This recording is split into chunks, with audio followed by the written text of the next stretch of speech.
अस्सलामुअलैकुम। मेरा नाम नौशा मुनीर है। मैं प्रोफेसर डॉक्टर अमीर फवाद ज़रूरी की सुपरविजन में मेडिसिनल केमिस्ट्री रिसर्च लैब में काम करती हूँ। इस वीडियो का मकसद आपको एक अहम पर्सनैलिटी से इंट्रोड्यूस करवाना है, जिनका ताल्लुक बहाउद्दीन ज़िक्रिया यूनिवर्सिटी मुल्तान से है, जहाँ पर वो एनालिटिकल केमिस्ट्री के प्रोफेसर हैं। उसके साथ साथ वो ऑरी के मेंबर भी हैं और चेयरमैन प्रेसिडेंट कमेटी भी हैं। उन्होंने रिसर्च की फील्ड में एक बहुत नाम पैदा किया। तो हमारे साथ यहाँ पे मौजूद है प्रोफेसर डॉक्टर नजमुल हक साहब। अस्सलाम वालेकुम सर, कैसे हैं? वालेकुम सलाम जी, बिल्कुल ठीक। सर आप लोग कैसे हैं? ठीक है। जी शुक्र अल्लाह। सर पहले तो हम आपसे आपके बैकग्राउंड के बारे में पूछेंगे कि आप कहाँ से बिलोंग करते हैं, आपकी बेसिक एजुकेशन और हाई एजुकेशन। जी, मैं मुल्तान को बिलॉन्ग करता हूँ। इनफैक्ट मुल्तान रीजन को बिलॉन्ग करता हूँ। मेरी जो सारी अर्लियर एजुकेशन है वो मुल्तान रीजन से ही है। एफएससी और बीसी जो बीएससी है वो गवर्नमेंट कॉलेज, आजकल जो है वो एमर्सन यूनिवर्सिटी बन चुकी है, तो मैं वहाँ का ग्रेजुएट हूँ। उसके बाद एमएससी और एमफिल कायद-ए-आज़म यूनिवर्सिटी से है। पीएचडी और पोस्ट डॉक्टरेट जो है वो यूनिवर्सिटी ऑफ इंसब्रुक ऑस्ट्रिया से है। और 23 ईयर से अबव हो गए मुझे बहुत एनजीके यूनिवर्सिटी में। Started my career as lecturer and now I am professor for the last 7 years. इस वक्त डायरेक्टर ऑरिक भी हूँ for the last 3 years. Fourth year है, मैं डायरेक्टर ऑरिक भी हूँ, चेयरमैन प्रेसिडेंट स्टैंडिंग कमेटी भी हूँ, और बहुत सारी जो यूनिवर्सिटी की असाइनमेंट्स होती हैं उसको लेके अपनी ड्यूटीज़ अंजाम देने की कोशिश कर रहे हैं। जी सर, जैसे कि आपने अपने अचीवमेंट्स के बारे में बताया माशाल्लाह की यंग एज में, और सर आप हमारी भी यूनिवर्सिटी के बोर्ड ऑफ स्टडीज़ के मेंबर हैं और काफ़ी यूनिवर्सिटी के हमारे वाइवास वगैरह भी आप कंडक्ट करवाते हैं। तो सर आपके इस सक्सेस जर्नी में आपकी बेसिक मोटिवेशन क्या रही है? मोटिवेशन तो यही रही कि जब हम कायद-ए-आज़म यूनिवर्सिटी पढ़ने गए तो वहाँ पे जो हमें असातिज़ा मिले, इनफैक्ट उन्होंने हमारे अंदर जो चीज़ें इनकॉर्पोरेट की, इनकलकेट की, उससे पहले तो शायद उस तरह से कभी प्लान नहीं किया था कि एजुकेशनल जो है वो फ्यूचर में कैरियर को अडॉप्ट करेंगे। लेकिन उन टीचर्स ने एक तो सब्जेक्ट मैटर जो हमें सिखाया, उनकी जो डेडिकेशन थी, और फिर बहरहाल वो नंबर 1 इंस्टीट्यूशन है और आज भी नंबर 1 है, उस वक्त भी नंबर 1 था। तो वहाँ पे जो हाईली प्रोफेशनलिज्म था ना उन टीचर्स का, उन्होंने हमें जो है वो, फिर जो स्टूडेंट टीचर रेशियो थी ऑनेस्टली वो इतनी ज़्यादा जो है वो प्रोपोर्शनेट थी कि हमें जो तवज्जो मिली ना, तो हमें बहुत इंटरेस्ट हुआ कि ये जो यूनिवर्सिटी जॉब है, यहाँ पे रहते हुए आपके पास जो प्लेटफॉर्म है बेसिकली वो इतना पावरफुल है कि आप रियल सेंस में डिलीवर कर सकते हैं। क्योंकि इसमें क्वेश्चन तो ये हो सकता है कि आप एजुकेट करें, एट प्राइमरी लेवल भी कर सकते हैं, आप जो है वो कॉलेज लेवल पे भी कर सकते हैं, बट यूनिवर्सिटी में फिर आपको ये सोचना नहीं पड़ता कि आप कौन सी एग्जांपल दें, कौन सी ना दें। तो यहाँ पे इतने मैच्योर जो है वो बच्चे आए हुए होते हैं। So at that time during my MSc I thought कि मैंने इसको जो है वो एज ए कैरियर अडॉप्ट करना है। So that was the reason कि जब मैंने मास्टर्स को ख़त्म किया तो मैंने इमीडिएटली एमफिल में एडमिशन लिया, और कभी दूसरी जगह पे मैंने कभी अप्लाई करने का सोचा नहीं, और ना ही मैंने इधर-उधर देखा कि मैंने ये भी कर सकता हूँ, मैं ये भी कर सकता हूँ, मैं किसी इंडस्ट्री में जा सकता हूँ। सो जब क्लियर लाइन थी तो ये मेरा मानना है और बिलीफ भी है कि जब आप एक एंगल पे रहते हुए और फोकस्ड हों, आपके सामने एम क्लियर हो, तो फिर नेचुरल फोर्सेस भी आपको ही सपोर्ट कर रही होती हैं। तो मेरे लिए फिर वो रास्ते बने। Like when I appeared in Bhaudan Zika University as lecturer, there was only one seat, and principally मैं इस्लामाबाद में था, तो I was not ready even to go back for interview। तो मेरे फादर ने कहा कि जी इंटरव्यू की कॉल आई हुई है, तो I must come and appear in the interview. मैंने कहा जी there is only one single seat, और मैं इस्लामाबाद से स्पेशल आऊँ। तो उन्होंने कहा जी आपको कितनी सीट्स चाहिए? मैंने कहा चाहिए तो 1। तो कहते 1 तो है, आ जाओ मुलाकात हो जाएगी। तो ये मेरे फ़ादर का जो है वो मेरा ख़्याल है कि एहसान अज़ीम था कि उन्होंने कहा जी आप आ जाओ, सिलेक्शन होना ना होना इससे बड़ी क्या होगी कि बेटा आके बाप से मिल लेगा आके, क्योंकि हम इस्लामाबाद में थे तो बहुत अरसे के बाद चक्कर लगा करता था। So I travelled over the night, reached in the morning to Multan, slept 1 और 2 आवर्स, और फिर इंटरव्यू में अपीयर हो गए। और आई एम रियली प्राउड कि अल्लाह ताला उनकी मग़फ़िरत करे, प्रोफ़ेसर डॉक्टर ज़फ़र इकबाल साहब थे। आपने उनकी बीएससी की बुक पढ़ी होगी, इनऑर्गेनिक केमिस्ट्री की। तो वो उस वक़्त अपने फ़ील्ड के बड़े एक्सपर्ट थे, and he was one of the subject expert. तो बैक इन 1998 में ये बात बता रहा हूँ आपको, जब मेरी यूनिवर्सिटी में सिलेक्शन हुई, तो मेरा नहीं ख़्याल कि कोई एक सिंगल क्वेश्चन भी ड्रॉप हुआ। जब उन्होंने देखा कि क्वेश्चन ड्रॉप नहीं हुआ, I was sent to the board कि जी बोर्ड पे आपको पता होगा इलेक्ट्रो एनालिटिकल में एक होती है नस्ट इक्वेशन। तो उन्होंने कहा जी आप ये लिखें, इसमें ऑक्सीडाइज्ड स्पीशीज़ कौन सी है, रिड्यूस्ड कौन सी है। तो everything went perfect. Ji. Immediately after 5 to 10 minutes, I was called back again कि जी if you are selected, are you ready to join? Because you are based in Islamabad these days. मैंने कहा जी I belong to Multan, why would not I join BZU? मेरा home institution है. So उन्होंने मुझे indicate उसको फ़ौरन ही कर दिया. तो बॉटम लाइन इसके अंदर आपकी जो एनर्जी थी ना, वो इनफैक्ट मेरे नज़दीक कल हमने अभी सब ने मिलकर गुजारा है, टीचर्स डे था. तो टीचर्स डे जो है वो मैं बिल्कुल ये जो टीचर्स डे था मैं डेडिकेट करता हूँ. और मैंने कल हमारा अपना एक जो है वो, क्योंकि ये कैजुअल डिस्कशन है, बिकॉज फॉर्मल डिस्कशन जो है बेशक आप रिकॉर्ड कर रहे हैं, ठीक है, बट कैजुअल डिस्कशन में जो है वो आप बहुत सारी बातें अपने एक्सपीरियंस जो है वो शेयर करते हैं. तो हमारा एक एमएससी वालों का ग्रुप बना हुआ था. तो आई शेयर्ड विद प्राइड कि I got 3 messages from my x teachers of Quaid Azam university, क्योंकि मेरा सेशन था 94-96 और बहुत कम जो है मेरे टीचर्स में से अब लोग अलाइव हैं. तो जब मैंने वो अपने दोस्तों को भेजा कि जी मुझे अपने टीचर से टीचर्स डे पे जब मैंने मैसेज किया तो ये जवाब आया. तो उन्होंने कहा जी आप बहुत लकी हैं, हमें भी नंबर भेजें, हम भी उनसे कांटेक्ट करते हैं, because every one is now around 80 और अबव 80. लेकिन अभी भी कुछ एफसी में सर्व कर रहे हैं, कुछ जो है वो अभी इधर नस्ट में हैं, एक दो लोग. तो इट इज़ रियली प्राइड. तो मैं ये सारा जो क्रेडिट है पेरेंट्स और फिर टीचर्स का. ऑफ कोर्स थर्ड जो चीज़ फिर आपके दोस्त होते हैं, वो भी आपको मोटिवेट रखते हैं, आपकी जो राइट कंपनी होती है वो आपको, फिर सर्कमस्टांसेस भी होते हैं आपको मिलते हैं. ये सारी चीज़ें जब नेचुरली आपको जो है वो एडअप होती हैं तो फिर आपके जो कैरियर हैं वो फिर आगे चलते हैं. सर जी, बिल्कुल ऐसे ही है, सब मैटर कर रहा होता है। लेकिन सर इस पूरे जर्नी में अगर मैं आपसे पूछूँ कि कोई एक नेम या कोई एक हैबिट आपकी, कोई एक पर्सनैलिटी या फिर कोई एक हैबिट जिसने आपका बहुत साथ दिया? मेरा साथ जो दिया वो मेरी मेहनत ने दिया. ऑनेस्टली जो है वो बातें साफ़ होनी चाहिए. If I see that I am very much talented, तो मैंने अपने अंदर कोई टैलेंट, अल्लाह का शुक्र है, नाशुक्री नहीं करनी चाहिए, वो था. लेकिन मेरी जो, अगर मेरा अपना कोई एक ट्रेट मुझे बताना पड़ेगा तो वो मेरी मेहनत थी.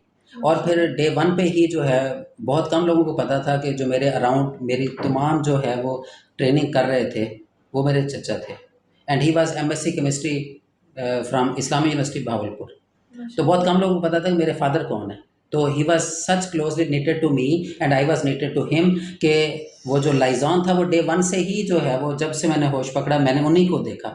तो ये जो केमिस्ट्री बच्चे 9th 8th में आके सीखते हैं, ये जो सिंबल हैं, प्रोडी टेबल है, मुझे याद है कि मैंने ये 4th 5th क्लास में ये चीज़ें जो है वो शुरू कर दी थी, because he was chemist himself. और फिर मेरे अंदर थोड़ा सा मेहनत करने का स्पार्क था.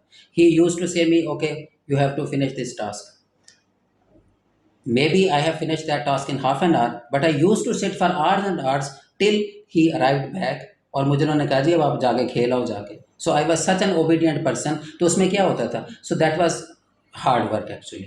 तो टैलेंट आपके अंदर होते हैं, पोटेंशियल होते हैं, बट आप उनको चैनलाइज जो है वो अपनी हार्ड वर्क से करते हैं, डेडिकेशन से करते हैं, पैशन से करते हैं. और इसके अंदर एक और चीज़ होती है, positive energy. If you carry positive energy like when you are speaking, देखें इंसान की ज़िंदगी है, ट्रबल्स भी होती हैं, सॉरोज भी होते हैं, रिग्रेट्स भी होते हैं, सारा कुछ चल रहा होता है. But when you speak to someone तो उसको तो आपको पॉजिटिव एनर्जी ही कन्वे करनी चाहिए. आई होप मैं अभी भी आपसे बात कर रहा हूँ तो I always try to carry positive energy with positive emotions as well. क्योंकि अगर वो एनर्जी कैरी नहीं करते तो नेक्स्ट पर्टिकुलर देखें मेरी ऑडियंस कौन है, मेरे स्टूडेंट्स हैं, मेरे रिसर्चर्स हैं, मेरी एक टीम है. जी। तो अगर उनको मैं पॉजिटिव एनर्जी कन्वे नहीं करूँगा, अगर मैं ही जो है वो एनर्जी लो प्रोफाइल कैरी कर रहा हूँ, तो वो एनर्जी कभी ट्रांसमिट नहीं होगी, स्टूडेंट्स कभी मोटिवेट नहीं होंगे. जी, तो ऐसे। हम इदारों में बहुत सारे मोटिवेशनल स्पीकर इनवाइट कर रहे होते हैं. मेरा ख्याल है कि teacher by himself should be, and around there are so many who are motivational speakers. और अभी भी हमारी एचईसी चेयरमैन से लास्ट वीक में मीटिंग हो रही थी, तो उन्होंने कहा जी 10 to 15 मिनट्स आप जो है प्लीज़ करैक्टर बिल्डिंग और स्टूडेंट्स की जो है वो ये एक्स्ट्रा जो आपकी करिकुलर एक्टिविटीज़ हैं उसकी तरफ इनकी मोटिवेशन. क्योंकि बहुत सारा जो हमारा जो यंग इस वक्त तबका है उनको, दे आर क्लूलेस, इसके आगे क्या करना है उनको नहीं पता, कैरियर पाथवेज के बारे में नहीं पता. जी। यहाँ पे जो कैरियर काउंसलिंग है, काउंसलर्स हैं, वो उनको जो है वो, अभी मैं एमफिल एग्ज़ाम लेके आया हूँ, तो there were 4 students who appeared today in exam and most of them they did not know from here on where are they going. ये जो स्टडी की है इसके आगे क्या प्रॉस्पेक्ट्स हैं उनको ये नहीं पता. हालांकि मेरे नज़दीक जब आप एमफिल और पीएचडी करते हैं तो it is not a phenomena where you converge. जब एमफिल की स्टडी कंप्लीट होती है तो ये आपके लिए डाइवर्ज करके और रास्ते ओपन करती है which actually instigate you to carry out your PhD work. और जो जी, पीएचडी जब आप ख़त्म करते हैं तो लाइफ लॉन्ग जो आपकी रिसर्च होती है उसके आपको टॉपिक्स मिलते हैं, आपके एरिया ऑफ इंटरेस्ट जो है वो डिफाइन होते हैं। तो यहाँ पे ये चीज़ें कुछ लैक करती हैं और इसमें मैं समझता हूँ कि वो टीचर्स का रोल है। जी, ऐसे ही है। सर जैसे आपने मोटिवेशन की बात की और अचीवमेंट्स की बात की, सर मैं ये समझती हूँ कि हर इंसान के लिए अचीवमेंट्स जो है वो डिफरेंट हो सकती है, लेकिन सक्सेस एक ऐसा वर्ड है जो कॉमन है। तो सर आप सक्सेस को कैसे डिफाइन करेंगे? मैं तो जिस सक्सेस को जो है वो आप अपनी लाइफ में छोटे छोटे माइलस्टोन रखते हैं, एम्बिशंस आपके होते हैं, लॉन्ग गोल्स भी होते हैं, बट गोल्स की तरफ पहुंचने के लिए दरमियान में छोटे छोटे माइलस्टोन्स आपके बनाने पड़ते हैं। जी, आप कहते हैं जी नेक्स्ट डे आपको कहाँ पे होना है, आपके अपने टारगेट्स होते हैं, क्योंकि पॉजिटिव हेल्थी कंपटीशन होना कोई बुरी बात नहीं है, बट जी, my time line is my time line and that time line must not be compared with your time line with any one. मेरे अराउंड जो प्रोफेशनल हैं उनकी तरक्की से मुझे खुशी होनी चाहिए, बट अगर उनकी जी, कोई अचीवमेंट्स हैं तो मुझे वो कोई जो है वो नेगेटिव एनर्जी मुझे ट्रांसफ़र ना करें। मेरी अचीवमेंट अपनी है क्योंकि मैं अपने टाइमलाइन पे हूँ। मे बी कुछ चीज़ें कुछ लोग जो है वो 2 साल में अचीव करें, मैं शायद 5 साल में अचीव करूँ या मैं 2 महीने में अचीव कर लूँ। हर कोई अपनी टाइमलाइन पे है। तो आप अपनी टाइमलाइन पे रहते हुए जो है वो आगे बढ़ते जाएँ, फिर उसके अंदर कोई इश्यूज़ नहीं आते। इसके अलावा सर अगर आपके रिसर्च प्रोजेक्ट्स के बारे में बात करें तो हमने आपकी प्रोफाइल देखी है, माशाल्लाह आपकी रिसर्च बहुत अच्छी है। और उसके अलावा आप खुद से बताना चाहेंगे कि आपके करंट रिसर्च प्रोजेक्ट्स जो हैं वो कौन-कौन से चल रहे हैं? अगर आप शेयर करना चाहें, चलें जी, it's a just for compliment for motivation. Me, it's an ongoing journey. यहाँ पे मैं तुम्हें बता दूँ it's always a team work. जो मेंटोर होता है, जो सुपरवाइज़र होता है, वो जाके लैब में काम नहीं कर रहा होता। जो जी, स्टूडेंट्स होते हैं वही आपकी वर्कफोर्स होते हैं। अगर आपकी वो बात सही समझते हैं, सुनते हैं और फिर अपनी एफर्ट करते हैं, तो लाज़िम बात है उसके अंदर सक्सेस होती है। तो अगर ये जी, मेरा प्रोफाइल बिल्ड हुआ है तो इसमें बहुत सारे लोगों की कंट्रीब्यूशन है। उसमें 2 लोग मैं पर्टिकुलरली जिनसे मैंने रिसर्च सीखी, एक टीचर थे मेरे कायद-ए-आज़म यूनिवर्सिटी के, who used to be my supervisor in my masters and MPhil, and then my PhD and post doctorate supervisor। उन्होंने मतलब मेरी लाइफ को जो है वो ऑल टुगेदर टर्न कर दिया जी, कि रिसर्च होती क्या है, रिसर्च में सोचना कैसे है और रिसर्च में ब्रेवरी कैसे आती है। क्योंकि रिसर्च के अंदर मैं प्रोजेक्ट अभी आपकी तरफ आता हूँ कि मैंने कौन से प्रोजेक्ट कर रहा हूँ। रिसर्च के अंदर आपको जो एक इम्पॉर्टेंट चीज़ चाहिए होती है वो आपके ब्रेव डिसीजंस होते हैं। क्योंकि रिसर्च जी, के अंदर कहा जाता है जी risk, risk assessment and then risk management. आप ये सारी चीज़ें अगर आपको नहीं पता, अगर आपकी प्लानिंग में शामिल नहीं है तो प्रोजेक्ट सक्सेसफुल नहीं हो सकते। ऐसे ठीक है? तो इसके अंदर आपको जो है वो कैलकुलेटेड रिस्क ज़रूर लेने होते हैं। रिस्क क्या होता है? मसलन एक स्टूडेंट आया है, उसने टाइम पे डिग्री कंप्लीट करनी है। एक तो ये है कि आप रूटीन का काम करें और दूसरा ये है कि नई चैलेंज लें और उस रिस्क को असेस करते हुए उसको प्रॉपर्ली टाइमली मैनेज करें तो सक्सेस होती है।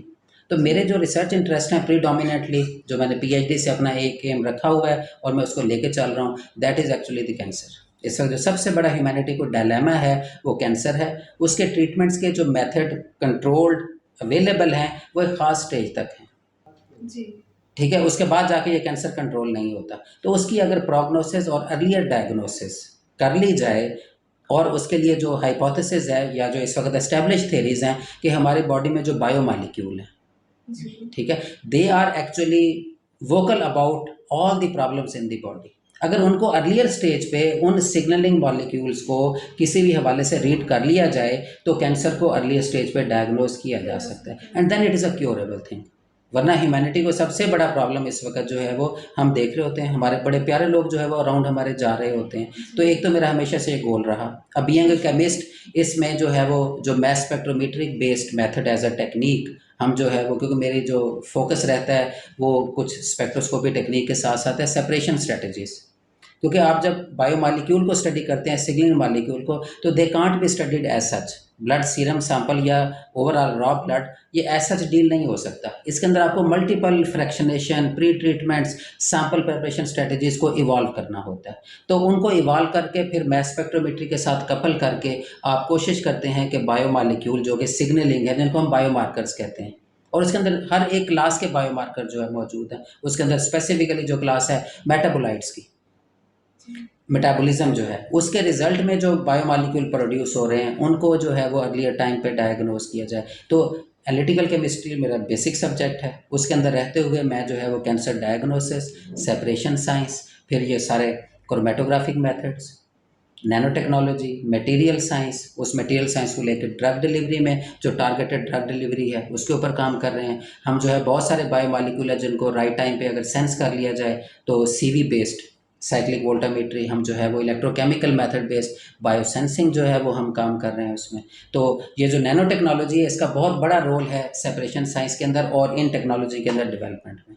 तो ये मेरे कुछ रिसर्च एरियाज़ हैं। जी सर, माशाल्लाह आपने काफ़ी अच्छा एक्सप्लेन किया। सर एक जनरल सी बात पूछना चाहूँगी, आपने कैंसर के बारे में बताया थी कि आप वर्किंग कर रहे हैं, तो सर आपने बायोमॉलिक्यूल्स का भी ज़िक्र किया, तो बायोमॉलिक्यूल्स तो एक ब्रॉड रेंज आ जाते हैं।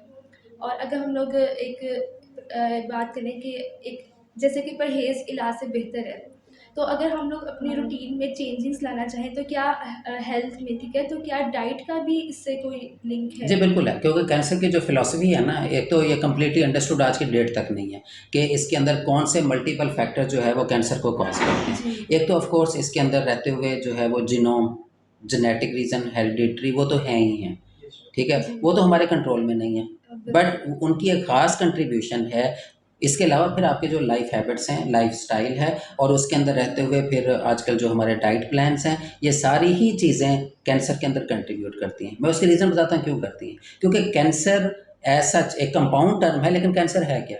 It is simply malfunctioning of the routine process. जी, हर बॉडी के अंदर जो है वो फिज़ियोलॉजिकली सेल के अंदर एक प्रोसेस हो रहा है। वो प्रोटीन परफॉर्म कर रही हैं, वो बायोमॉलिक्यूल परफॉर्म कर रहे हैं, उनकी मॉडिफाइड फॉर्म कर रही हैं, एंजाइमोलॉजी है, एंजाइम्स हैं, बायोकेमिकल रिएक्शंस है, वो सारा सबको पता है। जी, वो अगर किसी भी हवाले से कोई एक प्रोसेस किसी भी पाथवे का देखें, हमारी बॉडी के अंदर होम्योस्टेसिस, रेगुलेटरी पाथवेज, ये सारे के सारे मौजूद हैं। They are being regulated at the right conditions. जब उनके अंदर थोड़ी बहुत भी मॉडिफिकेशन आती है तो उसके रिजल्ट में फिर चेंजेस आती हैं बॉडी में। तो जो मेल फंक्शनिंग है वो कैंसर कॉज करती है। इसलिए तो कैंसर की इतनी सारी जो टाइप्स हैं, उनकी वेरिएंट्स हैं, उनके स्टेजेस हैं, वो सारी की सारी जो है वो एस्टेब्लिश हो रही हैं। तो इसके अंदर बिल्कुल कंट्रीब्यूशन है, जीनोमिक रीजंस भी हैं और उसके बाद जो प्रोटियोम हमारा जो फंक्शन करता है बेसिकली, क्योंकि जीनोम ही ट्रांसलेट होके पढ़ा होगा आप लोगों ने, ट्रांसक्रिप्शन, ट्रांसलेशन, तो यही सारे के सारे प्रोसेसेस हैं जो कि बॉडी में होते हैं। जी, और इसी के हवाले से देखें आजकल जेनेटिक इंजीनियरिंग पे तो बहुत काम हो रहा है। जी, अब किसी वक्त जो है वो हमें प्रोटीन इंजीनियरिंग के ऊपर भी आना पड़ेगा, क्योंकि जो प्रोटीन है वही तो मेल फंक्शन कर रही है। उसी का ही जो सीक्वेंस है या उसके अंदर ऐसी मॉडिफिकेशन होती है जो कि मेल फंक्शन की तरफ कंट्रीब्यूट करती है। अगर हम उन प्रोटीन्स को जो है वो इंजीनियर करके उसको राइट सीक्वेंस में दोबारा से ले आएँ तो उसका मेल फंक्शन जो है वो कंट्रोल किया जा सकता है, या एटलीस्ट कैंसर को उसकी लोकलाइज्ड साइट के ऊपर ही कर्टेल किया जा सके।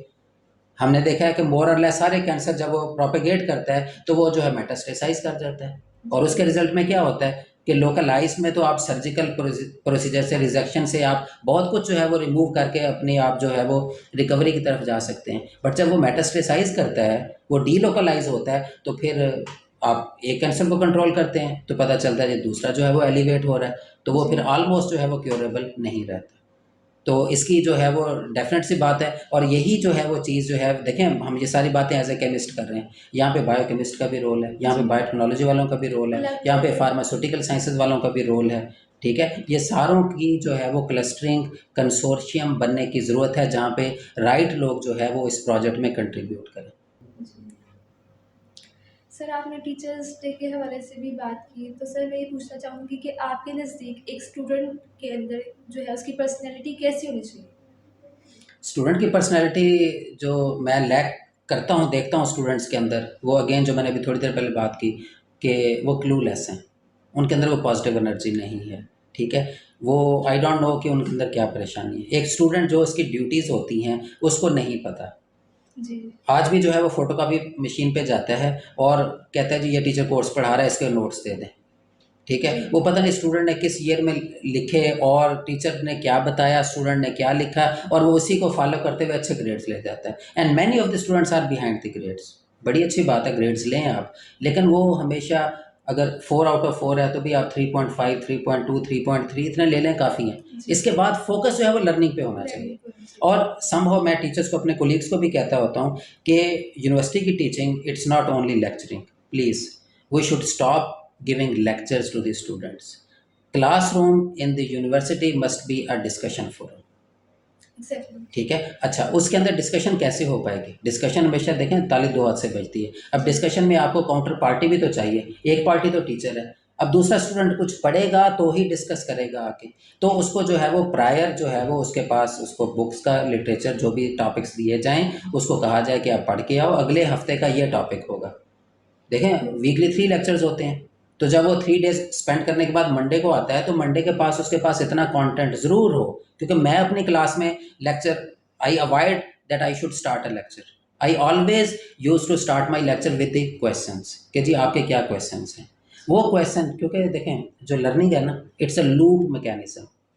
लूप क्या है? टीचर पढ़ा रहा है, उसको पढ़ाना चाहिए according to the feedback which is coming from the students. अब एग्जैक्टली। अगर मुझे उसका फीडबैक नहीं पता कि उसको वो किस लेवल पे है, तो मैं आके लेक्चर दे दूंगा, तो ये मैं अपना एजेंडा तो कंप्लीट कर लूंगा, कंटेंट तो कंप्लीट कर लूंगा, बट मुझे नहीं पता कि वो आगे बच्चा जो है उसको कितना डाइजेस्ट कर रहा है। जी। सो उसको भी पढ़ने पे मजबूर करें, वो पढ़े, अच्छा कंटेंट पढ़ के आए। और हमारे टीचर्स इतने नंबर ऑफ कोर्सेज कैसे पढ़ा लेते हैं, उसकी रीज़न ही यही है कि टीचर के कंफर्ट जोन को स्टूडेंट टच ही नहीं कर पाता, वो उसको टफ टाइम देता ही नहीं है।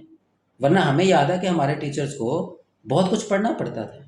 और फॉरेन में आज भी जो है एक प्रोफेसर जो है वो वीकली 1 2 3 लेक्चर ही दे रहा होता है, और उसके बाद उनका जो है वो इंटरेक्टिव सेशंस होते हैं। उनका ऑफिस जो है वो हर वक्त स्टूडेंट से भरा हुआ होता है। उनके वर्किंग आवर्स जो है वो जो फ्री आवर्स स्टूडेंट इंटरेक्शन के होते हैं वो बाहर लेबल्ड होते हैं कि जी इस वक्त तक प्रोफेसर जो है वो अपने ऑफिस में अवेलेबल होगा फॉर द डिस्कशन। अब आप देख लें ये कल्चर है हमारे यहाँ क्या?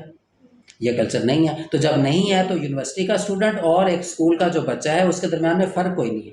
यूनिवर्सिटीज़ में जब इतना बच्चा मेच्योर है, देखें दे आर ऑल अबव 18, तो अगर मेच्योर बच्चा है, दे आर द अडल्ट्स, तो उनको यहाँ से पता होना चाहिए कि उनकी लाइफ का गोल क्या है। उसी के ऊपर वो डिस्कशंस कर रहे हैं। और हमारा कुरिकुलम बाय द वे, उस कुरिकुलम को भी जो है वो वक्त के तकाज़ों के साथ रिवाइज़ होना है। पुराने एडिशंस और उनकी mathematical theories, proof of concept भी प्रूव हो चुके हैं वो। आप एक जो लेक्चर होता है, लेट्स से 1 आवर का लेक्चर है, या आपका कोर्स है लेट्स से 3 क्रेडिट आवर का 45 लेक्चर का है, उसके अंदर एक पर्सपेक्टिव है जो हिस्टोरिकल बैकग्राउंड है, एक पर्सपेक्टिव है करंटली ये स्टेट ऑफ द आर्ट कहाँ पे एग्जिस्ट कर रहा है, और बच्चे के लिए जो थर्ड कंपोनेंट है वो बहुत इंपॉर्टेंट है कि आपका जो कंटेंट है जब वो ख़त्म हो तो बच्चे को पता हो कि इसकी प्रैक्टिकल लाइफ में एप्लीकेशन क्या है, इसकी यूटिलिटी कहाँ क्या है, और इसको बच्चा कहाँ पे जाके यूटिलाइज करेगा। हमारा कंटेंट क्या इन तीनों चीज़ों एड्रेस करता है। हम बाज़-औक़ात जो है बहुत सारे टीचर्स हिस्ट्री में ही रह के पूरा सिलेबस के 45 लेक्चर गुजार देते हैं। तो जी। आपको जो है ये पोर्शन में डिवाइड करना पड़ेगा कि हिस्टोरिकल पर्सपेक्टिव क्या है इस टॉपिक का, इस टेक्निक का, what ever topic it is. Currently ये कहाँ पे एग्जिस्ट कर रहा है और फ्यूचर में इसने कैसे डेवलप होना है। जी। और फिर इसको जो है वो लिंक करना हमारी लोकल इंडस्ट्री के साथ। रिसर्च जो है वो अगर प्रॉब्लम सॉल्व नहीं करती तो उस रिसर्च का, एकेडमिक रिसर्च का कोई बहुत ज़्यादा फ़ायदा नहीं है। देखिए हमारी इकोनॉमी में इतने सारी यूनिवर्सिटीज़ हैं, अब 200 से अबव जो है वो हमारी यूनिवर्सिटीज़ हैं, जी। पब्लिक और प्राइवेट सेक्टर की। अब ये यूनिवर्सिटीज़ क्या जो है वो हमारे रेवेन्यू टुवर्ड्स इकोनॉमी कितना कंट्रीब्यूट कर रही हैं, इसको सोचना पड़ेगा। एग्जैक्टली। मेरा ख्याल है कि मिनिमल कंट्रीब्यूशन है। तो why industry does not come to us and we don't go to industry, कि ट्रस्ट डेफिसिट है क्यों, हमारे ऊपर क्यों नहीं ट्रस्ट करते? एक गैप है ना, उसको फिल करना अच्छा, वो जरूरी है। गैप तभी फिल होगा जब हमारे जो कुरिकुलम होगा, जब हमारी डिस्कशंस होगी, जब स्टूडेंट की जो अप्रोच होगी वो अलाइन करेगी विद द इंडस्ट्री। जी। इंडस्ट्री भी कंफर्टेबल है, रॉ मटेरियल लेके आती है और उसका प्रोडक्ट बना के उसको सेल आउट कर रही है। वो उसके अंदर R&D नहीं करती, वो उसके अंदर वैल्यू एडिशन नहीं करती, वो अपने प्रोडक्ट की जो रेंज है उसको नहीं बढ़ाती। अब ये कैसे होगा? अब यहाँ पे जो है वो स्टूडेंट्स का कंट्रीब्यूशन होना चाहिए। अभी HEC ने अंडर ग्रेड पॉलिसी जो है वो अनाउंस की है। अब उस पॉलिसी के अंदर यही था कि फोर्सफुली बच्चों को इंटर्नशिप कराई जाए।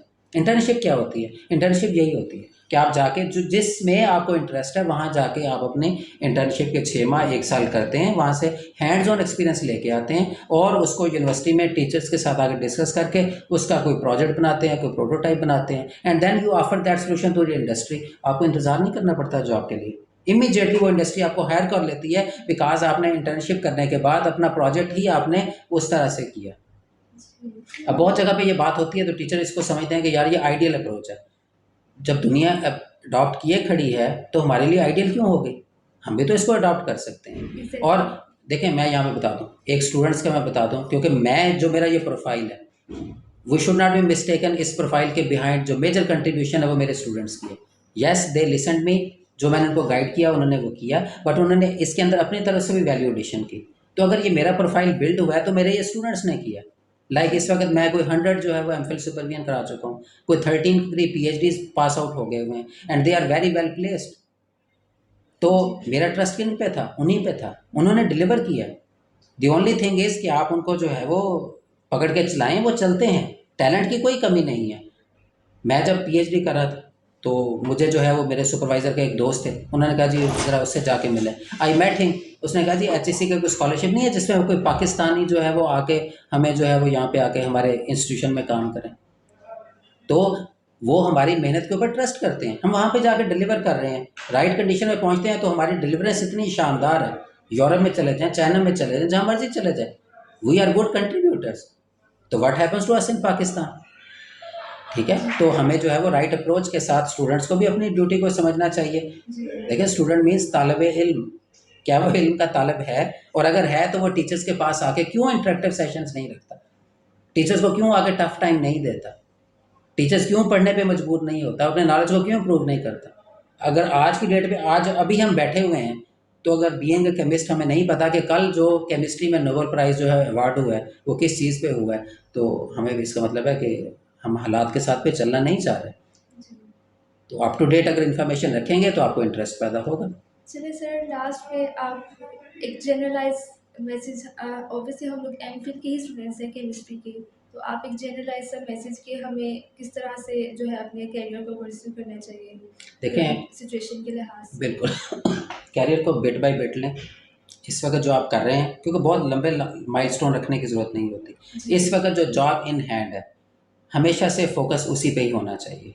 जी दीवार के पीछे तब देखें जब हम जाएंगे। अभी तो हम बैठे हुए हैं, हमें एक माहौल दिया गया ना कि आप एमफिल कर रहे हैं, तो उसका जो प्रोजेक्ट है उसके अंदर अपने जो ऑब्जेक्टिव्स हैं उनको, उसके प्रोफाइल को हाई करें। उसमें से आप देखें कि आप क्या अचीव करने जा रहे हैं, और उस अचीव करने की तरफ आपका एक कदम जो है वो चल जाना चाहिए। I don't expect and I don't think so कि एक एमफिल का प्रोजेक्ट जो है कंप्लीट आपको एक इंडस्ट्रियल प्रोडक्ट दे देगा, बट एटलीस्ट उस रास्ते को तो आप अडॉप्ट कर सकते हैं। तो मेरी इस वक्त आपके बीइंग एमफिल स्टूडेंट्स सिर्फ यही एडवाइस है सबको कि आप जो भी प्रोजेक्ट कर रहे हैं उसके अंदर मीनिंग्स ऐड करें। प्रोजेक्ट कोई रूटीन का या कोई बहुत एक्सक्लूसिव प्रोजेक्ट नहीं होते। एक रूटीन का प्रोजेक्ट भी एक्सक्लूसिव बनाया जा सकता है। ओनली थिंग इज़ कि आप उसको किस तरह से हैंडल कर रहे हैं और आपके एट द एंड उसके अंदर ऑब्जेक्टिव क्या है, और उन ऑब्जेक्टिव्स को अचीव करें। मैं देख रहा होता हूँ, क्योंकि आज मैंने कुछ वाइवास यहाँ पे कंडक्ट किए हैं, हम अपनी यूनिवर्सिटी में भी देखते हैं, बहुत जगहों पे देखते हैं कि जो चीज़ें एज एन एग्जामिनर या एज ए टीचर मैं किसी थीसिस को इवेल्युएट करते हुए देख रहा होता हूँ, मैं कहता हूँ ये होना चाहिए, तो बच्चे ने उसको फ्यूचर प्लान में ऐड किया होता है। बल का फ़र्क बहुत ज़्यादा है। बल का मतलब क्या है कि अगर कोई सिंथेटिक केमिस्ट है, उसने जी 10 सीरीज़ बना ली हैं, 20 सीरीज़ बना ली हैं, और उसके बाद उनकी एंटी बैक्टीरियल, एंटी फंगल सारा कुछ शो कर दिया। मैं कहता हूँ 10 ना बनाओ, आप एक सीरीज़ बनाओ, और ये जो आप फ्यूचर प्लान में सारा कुछ ले गए उसमें से फ्यूचर प्लान में से एक चीज़ अभी करंट स्टडी में ऐड कर लो। So this is how you add the value into it, कि आप जो है बेशक छोटा सा काम करके उसकी एप्लीकेशन की तरफ उसको लेके जाओ, रादर देन कि आप इतने सारे जो है वो मटेरियल बना लो। नैनो टेक्नोलॉजी, मैं भी मटेरियल साइंस में काम करता हूँ। To be new for the sake of new is nothing. नया इसलिए नहीं करना है कि बस ये नया है, नॉवेल्टी इसको नहीं कहते। और नॉवेल्टी का वर्ड वैसे भी साइंस से अब एलिमिनेट हो रहा है, क्योंकि पूछा जाता है कि आपके काम में नॉवेल्टी क्या है। फिर नॉवेल्टी ने ही हमें थोड़ा सा जो है वो डी ट्रैक भी किया, कि हम जी ऑलवेज न्यू होना चाहते थे। अच्छा, देखते लिटरेचर सर्च हम इसलिए करते हैं मोस्ट ऑफ द टाइम कि यार ये पहले काम तो नहीं हुआ हुआ। जी नहीं, ऐसे ही। क्योंकि वो हमें नॉवेल्टी की तरफ लेके जाता है, वो न्यूनेस की तरफ लेके जाता है। तो मेरे नज़दीक जो मोटो होना चाहिए वो आपका ऑब्जेक्टिव होना चाहिए। जी अच्छा, अब ऑब्जेक्टिव में लिखा होता है जी synthesis of this complex, synthesis of this compound, fabrication of this material, ये ऑब्जेक्टिव नहीं है। ऑब्जेक्टिव ये है कि ये मटेरियल आपने बनाना किस पर्पस के लिए, आपका वो सिंगल लाइन ऑब्जेक्टिव होना चाहिए। जब ऑब्जेक्टिव आपके 5, 6, 10 हो जाते हैं कि जी मैंने ये इस मटेरियल बनाना है, मैंने इसको कैरेक्टराइज करना है, characterisation is not an objective. हमने उसको एम जेड ऑब्जेक्टिव में लगा, एम ऑब्जेक्टिव तो सिंगल लाइनर या 2 लाइन्स होती हैं। ठीक है, तो जी आप जब ये एमफिल कर रहे हैं तो इसको इन अंदाज से जो है अपनी स्ट्रैटेजी को प्लान करें। और maximum, last is maximum time आपको लेबॉर्ट्री में नहीं गुजारना है। लेबॉर्ट्री में आपने तब जाना है जब आपका प्रोजेक्ट जो है वो कम्प्लीटली डिज़ाइन हो चुका है। Project designing is the key to the success of the project. 6 month भी प्रोजेक्ट डिज़ाइनिंग को लगते हैं। जितना अच्छा प्रोजेक्ट डिज़ाइंड है आपका, बहुत उससे आधे से भी कम टाइम लगेगा प्रोजेक्ट को एग्जीक्यूशन में। और अगर आप यहाँ पे टाइम स्पेंड नहीं करेंगे तो क्या होगा, आपको ऑलवेज जो है फिर प्रोजेक्ट डिज़ाइन की तरफ आना जाएगा and that will lead to the failure. तो बहुत ज़्यादा टाइम स्पेंड करें प्रोजेक्ट डिज़ाइन के ऊपर, और वो आपको लिटरेचर इसमें बहुत ज़्यादा हेल्प करता है, और ऑफ कोर्स सुपरवाइज़र का एक्सपीरियंस भी उसके अंदर ऐड होती है। ठीक है। सर अब जैसे कि मैं एमफिल की स्टूडेंट हूँ, ठीक है, आगे आपने बताया कि जब आप एमफिल करते हैं तो आपको एक ब्रॉड रेंज नज़र आती है कि आप पीएचडी में ये काम कर सकते हैं। लेकिन दूसरी तरफ आपने ये भी बताया कि हमें इंडस्ट्री में भी पार्टिसिपेट करना चाहिए। तो सर अब देखिए ना, या तो मैं पीएचडी में एडमिशन ले सकती हूँ, उसको कंटिन्यू कर सकती हूँ, या मैं इंडस्ट्रियल वाली साइड पे जा सकती हूँ। तो मैं दोनों को किस तरह से, मतलब क्या मेरी प्रायोरिटी होनी चाहिए? आप देखें, दोनों चीज़ें तो एक जगह पे कैटर होती हैं। आप इंडस्ट्रियल प्रोजेक्ट पे काम कर लें, इंडस्ट्री आपको प्रोजेक्ट दे दे, और आप जो है वो यहाँ पे पीएचडी में काम कर लें। एट द एंड आपका इंडस्ट्री का भी काम हो गया, इंडस्ट्री आपको एम्प्लॉय भी कर लेगी। और इससे पहले मैंने कहा था one thing at A time. आपको लग रहा है दो रास्ते हैं तो उसको रैशनल उसका तलाश करें, रैशनलाइज करें, जस्टिफिकेशन दें कि इस वक्त आपकी प्रायोरिटी क्या होनी चाहिए। अगर आपको लगता है कि इस वक्त इंडस्ट्री में जाना अर्ली है तो आप उसको लेबोरेटरी में काम करें उसका, जब वो डेवलप हो जाए, प्रोटोटाइपिंग तक आ जाए, तो आप उसको इंडस्ट्री पे लेके चले जाएं। ठीक है, तो ये एक वक्त में सारा कुछ नहीं हो सकता। आपका जो है वो, इसलिए मैंने कहा, बार बार कह रहा हूँ कि माइलस्टोन आपको छोटे छोटे रखने पड़ेंगे। आपके जो टारगेट्स होंगे वो एक स्टेप ही एक बड़ा टारगेट होता है, आप उसको अचीव करें और उसके बाद अगले की तरफ मूव करें। पर्पस ओरिएंटेड जिसको कहते हैं, पर्पस होना चाहिए। जो एक स्टेप है उसके अंदर पर्पस क्या है, अगर आपको पर्पस नजर नहीं आ रहा, प्लीज डोंट डू दैट। ठीक है, न्यू नॉवेल्टी को छोड़ दें, ये चीज़ें रिक्वायर्ड नहीं है। आज ही मैं जो है वो एक जगह पे बता रहा था, मुझे किसी ने भेजा, मैंने अभी फॉलो नहीं किया क्योंकि केमिस्ट्री का तो मैंने रात बैठ के पढ़ लिया था कि किसको नोबेल प्राइज़ मिला और किस चीज़ पे मिला। फिजिक्स में जिस पर्सन को नोबेल प्राइज़ मिला, if that information is right which is share to me, तो उस पर्सन का एच इंडेक्स है जी 29। और एच इंडेक्स 29 का मतलब क्या होता है कि ये बहुत ही कम है। हमें से बहुत सारे जो है स्टार्ट ऑफ द कैरियर इस फिगर को अचीव कर लेते हैं। That means impact factor, citations, ये जो क्वालिटी इंडिकेटर जो हम लेके चलते हैं किसी रिसर्चर को डिफाइन करने के लिए, वो ज़रूरी नहीं है। आप बहुत अवाइल में ही इतने स्मॉल नंबर ऑफ साइटेशंस के साथ भी नोबेल प्राइज़ विन कर सकते हैं। क्या था उस काम के अंदर? यही चीज़ थी कि कोई ऑब्जेक्टिव जो है उसका सोल्यूशन दिया गया फिजिक्स के अंदर। तो मेरी भी सजेशन है आपको, रिकमेंडेशन है कि आप उसको पढ़ें, उस साइंटिस्ट को पढ़ें कि उसने इतनी अर्ली एज में कैसे कर ली।